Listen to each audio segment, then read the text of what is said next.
प्रिय छात्रों नमस्कार। आपका ओम ए टू जेड क्लासेस में स्वागत है। आज हम कक्षा 10 गणित प्रश्नावली 12.1 का प्रश्न संख्या 1 हल करेंगे। इस प्रश्न को हल करने से पहले आइए इसके बेसिक कॉन्सेप्ट को समझते हैं। हमारा चैप्टर 12 है पृष्ठीय क्षेत्रफल और आयतन। तो यहाँ पर हमें जो निम्न आकृतियाँ नीचे दी गई हैं, पहली आकृति है घनाभ और दूसरी शंकु और तीसरी आकृति है बेलन और चौथी आकृति है गोला। तो यहाँ पर हमें इनका आयतन और क्षेत्रफल यानी पृष्ठीय क्षेत्रफल ज्ञात करना है। यहाँ हम सबसे पहले घनाभ के विषय में अध्ययन करेंगे। घनाभ क्या है? आप जानते हैं 6 पृष्ठों से घिरी हुआ आकृति जिसमें प्रत्येक पृष्ठ एक आयत होता है और सम्मुख पृष्ठ बराबर होता है, घनाभ कहलाता है। यानी इसका उदाहरण है माचिस की डिब्बी। आप इस उदाहरण को देखें। यहाँ पर माचिस की डिबिया यह एक घनाभ का उदाहरण है। 6 फलकों से यह निर्मित है। तो यहाँ पर प्रथम फलक का हम वक्र पृष्ठ ज्ञात करेंगे और इसके अपोजिट भाग नंबर 2 का, फिर 3 का, 4 का, 5 का और 6 का, इन सभी भागों को जोड़ देंगे तो ये घनाभ का संपूर्ण पृष्ठ निकल आएगा। तो आप देखें, पहला भाग है एक फलक, फिर दूसरा फलक और तीसरा, इसका अपोजिट भाग है 4 और फिर नंबर 5 और इसका अपोजिट है नंबर 6 भाग। तो 6 फलकों से ये निर्मित है। हम इन 6 फलकों का निकालेंगे क्षेत्रफल और सबको जोड़ देंगे तो यह घनाभ का हमें संपूर्ण पृष्ठ मालूम हो जाएगा। तो आइए इसे हल करते हैं।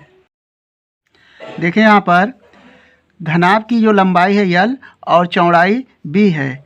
तो ये हो जाएगा लंबाई गुणे चौड़ाई, ऊपरी भाग का क्षेत्रफल हो जाएगा L इंटू B और इसे 2 से गुणा करेंगे तो दोनों अपोजिट साइड का वक्र पृष्ठ यानी क्षेत्रफल निकल आएगा। प्लस अब इसे दूसरे भाग का देखें।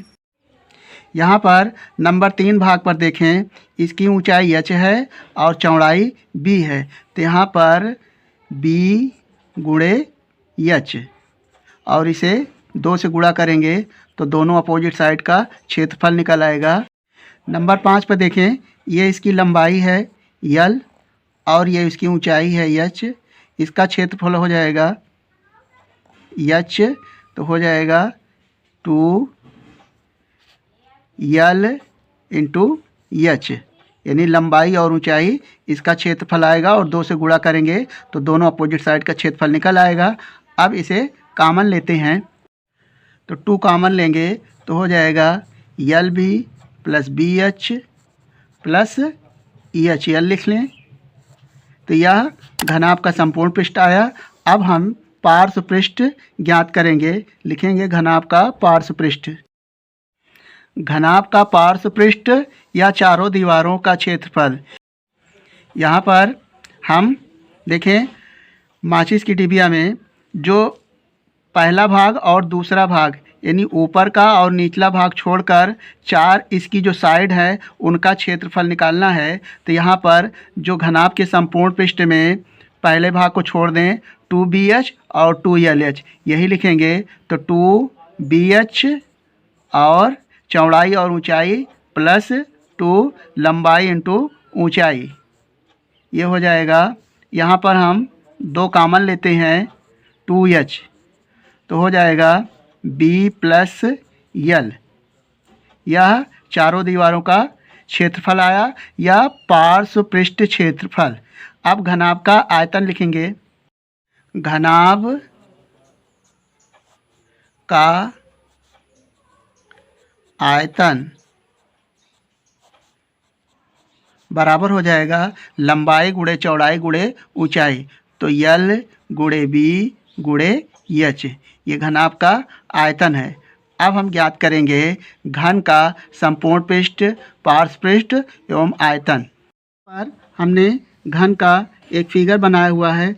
चूँकि घन के सभी जो फलक होते हैं वर्गाकार होते हैं, तो घन के इसमें 6 फलक हैं और सभी की भुजाएं क्या हैं, बराबर हैं। यहाँ पर घन की परिभाषा है 6 पृष्ठों से घिरी हुआ आकृति जिसमें प्रत्येक पृष्ठ एक वर्ग होता है और सभी पृष्ठ बराबर होते हैं।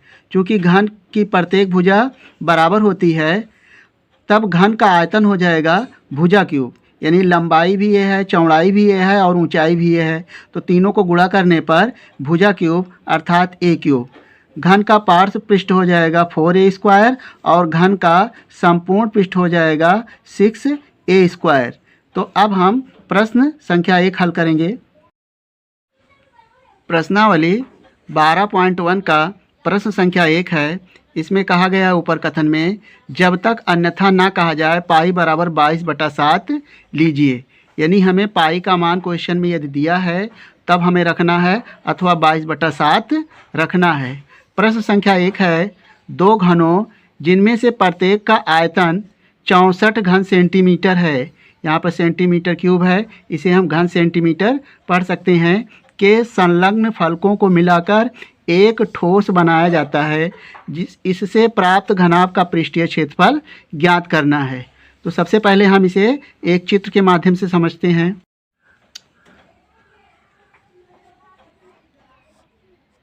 यहाँ पर हमें दिया हुआ है प्रत्येक घन का आयतन 64 घन सेंटीमीटर है। तो यहाँ पर हमें जो फिगर बना हुआ है इसका आयतन 64 घन सेंटीमीटर है। यहाँ पर लिखेंगे घन का आयतन, घन का आयतन बराबर दिया हुआ है 64 घन सेंटीमीटर, सेंटीमीटर क्यूब, ये हमें दिया हुआ है।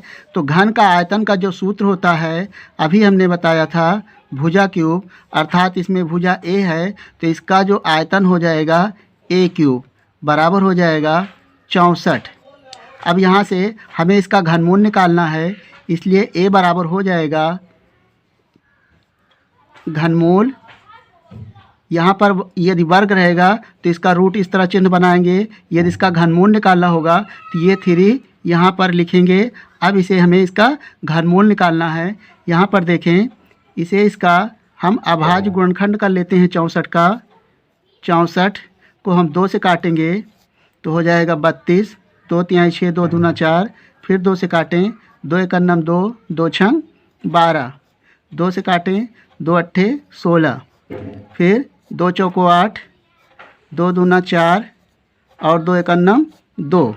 तो यहाँ पर हमें घनमूल निकालने के लिए 3 का जोड़ा बनाना होता है। तो यहाँ पर हम लिख सकते हैं 3 और ये हो जाएगा 2 की तीसरी गुणे 2 की तीसरी। अब इसका घनमूल निकलेगा, जब ये घात 3 होगी तब ये 2 बाहर निकलेगा, यहाँ पर 2 होगा और इसी तरह 2 का भी घनमूल निकलेगा। यहाँ पर लिखेंगे 2 बराबर 2 दूना 4, तो ए बराबर आया 4। यह एक घन की भुजा आई। अब चित्र में देखें, यहाँ पर हमें पहले फिगर में जो भुजा प्राप्त हुई है 4 सेंटीमीटर ये आई और 4 सेंटीमीटर ये, तो इन दोनों को जब हम जोड़ेंगे तो 4 ये हो जाएगा और 4 ये हो जाएगा, तब इस घनाभ की लंबाई हो जाएगी 8 सेंटीमीटर। कितना हो जाएगी? 8 सेंटीमीटर। अब हमें ज्ञात करना है घनाभ का पृष्ठीय क्षेत्रफल। लिखेंगे घनाभ का पृष्ठीय क्षेत्रफल। तो आप जानते हैं सूत्र 2LB + BH + HL, ये फार्मूला होता है। तो यहाँ पर चित्र में देखें, चित्र में जो लंबाई होगी वह 8 सेंटीमीटर हो जाएगी।